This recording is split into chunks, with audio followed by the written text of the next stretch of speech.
ગુજરાત યુનિવર્સિટીમાં જોબ ટ્રેનિંગમાં ગોટાળા મુદ્દે હવે એનએસયુઆઈનો વિરોધ. યુનિવર્સિટીના સત્તાધીશો મળતિયાઓને સટ કરતા હોવાનો એનએસયુઆઈએ આરોપ લગાવ્યો.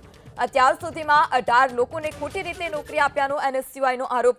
ગેરલાયક ઉમેદવારોની ભરતી કરી લાયક ઉમેદવારોને અન્યાય થતો હોવાનો આરોપ. એનએસયુઆઈના કાર્યકરોએ યુનિવર્સિટીના કુલપતિને આવેદનપત્ર પાઠવ્યું.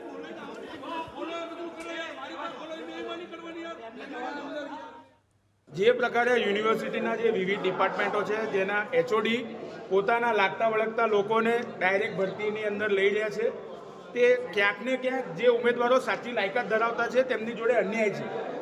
જે બી રોસ્ટર પ્રક્રિયા પ્રમાણે જે ભરતી થવી જોઈએ તેનું ઉલ્લંઘન કરી અને એચઓડીઓ પોતાની મનમાની કરી પોતાના મળતિયાઓને સેટ કરી રહ્યા છે, તે ક્યાંક ને ક્યાંક વિદ્યાર્થીઓ માટે પણ ગેરફાયદાલાયક છે. અને જે લોકો સાચી ઉમેદવારી નોંધાવે છે તેમને ચાન્સ નથી મળતો. અમારી સૌ પ્રથમ માંગણી છે કે યુનિવર્સિટીના કુલપતિ આની અંદર રસ દાખવે અને તેમના હસ્તકા ભરતીઓ લે અને જે મહેસૂલ જે મહેકમ ખાલી છે એ મહેકમ તાત્કાલિક ધોરણે રેગ્યુલર ભરતીના સ્વરૂપે ભરવામાં આવે.